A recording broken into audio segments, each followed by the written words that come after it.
going to do in today's video is learn all about the float serve. We're going to learn how to float serve. We're going to talk about tips that can help you become a better float server. I'm going to give you my best insight from my 8 years of playing the game of volleyball to make you a lethal float server in the game of volleyball. If you could do me a favor, all I ask is that you leave a like on this video, comment down below what volleyball skill I should break down next, subscribe to the channel if you are new, go check out PME Volleyball Shorts if you want more volleyball content. With that all out of the way, let's learn how to float serve a volleyball. In the game of volleyball, once you get to a certain level, there are really only two main types of serves that you'll see out there on the volleyball court. On one hand, we have the topspin serves. That could be a standing topspin serve or maybe a jump topspin serve, and that is when the ball is coming with topspin because you hit the ball and you snap upon it in order to create speed and power to try and throw off the serve receive on the other side of the net. Topspin serves are all about power and using that to your advantage in order to throw off the serve receive on the other side of the net. On the other hand, we have the float serve. And again, this could be seen in the standing or in the jump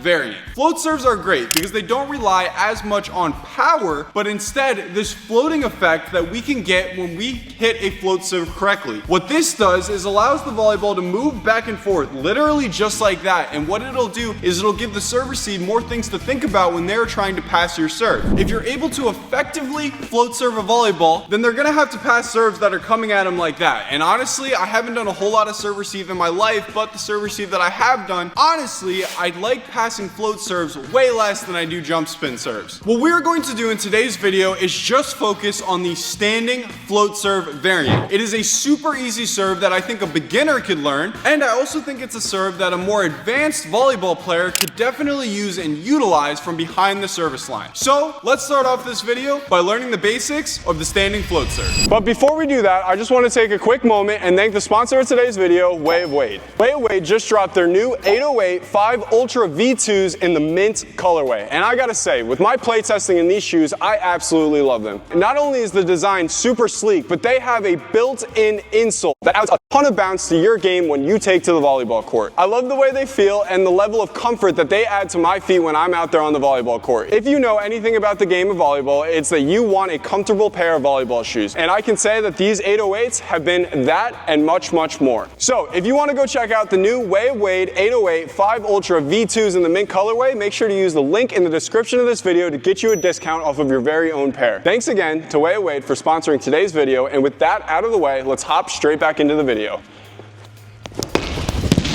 First thing we need to talk about when we're talking about serving is what side of the court we want to stand on. I think it's usually better to take a preference, whether you go to the right or the left, and I usually base that preference on what your strong hand is in the game of volleyball. So if you're a right-handed volleyball player, what I recommend is you go more over to the right when you're getting ready to serve a volleyball. And if you are a left-hand volleyball player, what I recommend is starting more on the left side of the volleyball court.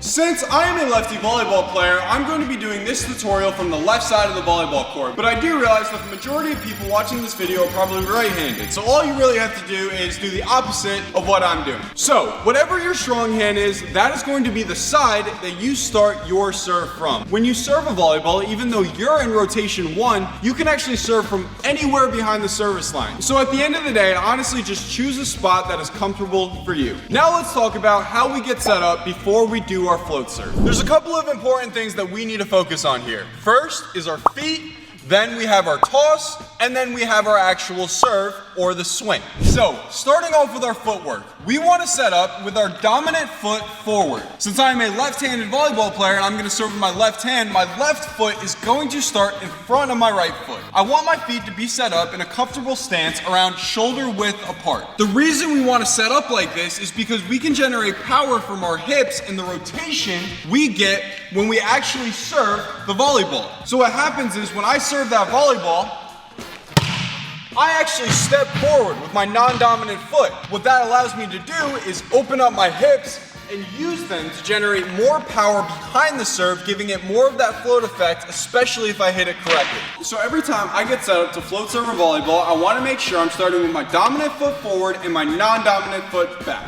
Now we gotta talk about the toss. I would argue that in serving in general, tossing is the most important part of every single serve you will ever do. The toss needs to be consistent. In fact, everything when it comes to serving is all about consistency, but most of that consistency just relies on how good your toss is. When we go to serve that volleyball, we don't want that toss super high and ridiculous. That is out of control. That is not a good toss. That adds more variables, more things that we need to consider when trying to serving, aka making it harder than it actually needs to be. Instead, what we want that toss to look like is just like this. Maybe a couple of feet right in front of our head.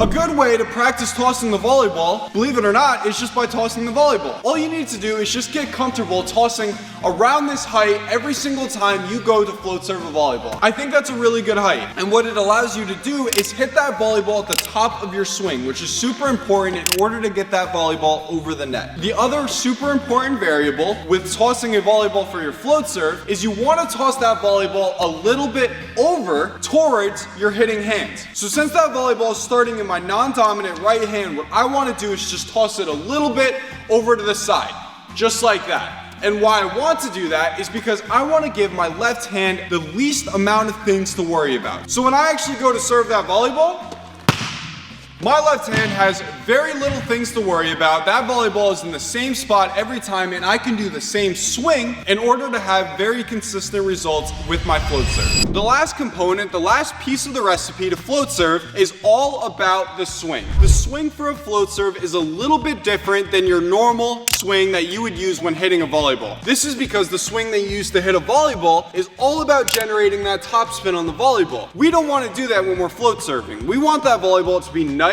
and floaty rather than spinny. The best way to achieve this is by keeping our serving hand nice, flat, and open. We do this because when we make contact with that volleyball, we want to have a nice big surface area on that volleyball, a nice flat contact point, and that's what's actually going to cause our serve to move and float back and forth just like that. If we hit that volleyball with a fist, we have no control over what type of float is going to be on it. If we finish and snap like we usually do when we hit a volleyball, then we're going to get that topspin. We don't want either of those things. Rather, we just want that hand to be nice and flat, smack that volleyball nice and open, and there we go. That will give us the floating effect. So now that we know all of the pieces in order to float serve, we need to put them together in order to actually have the real thing. So step one, we're gonna start with our footwork, all right? I have my feet in the right spot, my dominant foot is forward, I'm ready to go, okay? The next thing I'm thinking about is the toss. I have that volleyball in the right hand, I'm ready to toss it in front of my hitting hand, aka my left hand, I'm ready to go. And now the last thing that I'm thinking about is just all about my contact point. I'm keeping my hand nice and flat and open, and I'm just thinking about hitting that volleyball flat in order to complete the float serve. Now what actually happens when you go to float serve is this fourth step that I have yet to mention so far. What happens is you're going to toss and then actually step forward with your right foot, and that is going to open up your hips that I mentioned earlier so you can generate more power when you actually hit the volleyball and make contact on your serve. So this is what happens. I'm set up, I toss that volleyball, I step, and then I serve through the volleyball, making sure my hand is nice and flat so I can get a nice float on that serve. Let's look at that again from a couple of different angles. I step, toss, serve. I step, toss, serve.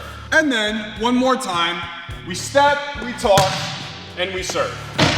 One thing I'll say that will be something that you will need to work on from a comfort standpoint is how you want to finish your swing. For me personally, when I've float served, I've usually followed through with that swing as I would when I normally hit a volleyball. On the contrary, I've seen some people just stop their hitting hand right after they make contact with the volleyball. I've tried this out myself, and what I found is you can actually get some more float on that volleyball if you do this, but it might take a little bit of practice of getting used to, since it will be a completely different swing than what you would actually use when you hit a volleyball. So if you wanted an alternate swing to maybe try out when you're learning how to float serve, you could try doing everything exactly the same, the step, the toss, the swing, but just stop that swing right after you make contact and see if you get a better float result, because maybe that will be what you want to do going into the future. That would look like this. We step, we toss, and we keep that hand right here instead of actually following through with the serve. Again, step, toss,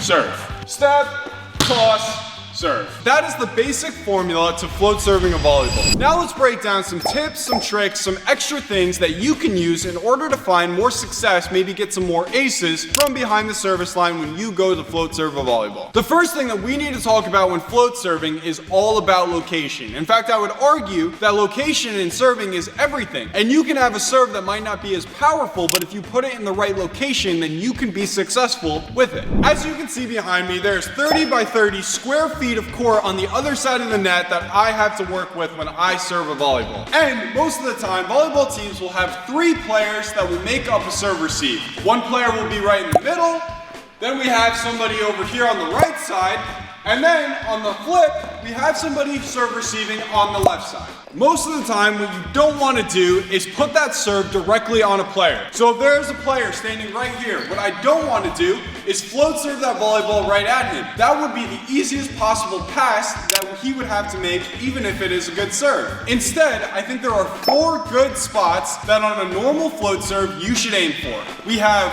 a seam right here in between these 2 serve receivers. There's also another seam right here in between these 2 serve receivers. The other 2 really good spots to serve would be down this end line right here in between this serve receiver and the boundary line of the court. And yeah, you might have guessed it, the exact same thing on the other side of the net. This boundary line right here between this serve receiver and the boundary line of the court. We always want to be able to aim our serve where a player isn't, or where there are 2 players that might have to take responsibility for passing that serve. Volleyball can completely be a mind game at times, and the more mental pressure that you can put on the opposing team gives you a higher chance of being successful when it comes to serving. So a great way to practice your range of motion when it comes to serving is simply by working on serving different spots on the volleyball court. So a great drill that I can use to work on the location of my serve is simply by taking a cart full of volleyballs and working on all my location serves. I'm gonna start on the left side of the court, and I'm gonna try and hit each of those 4 spots that I mentioned earlier when it comes to my serve. Let's try for the first one.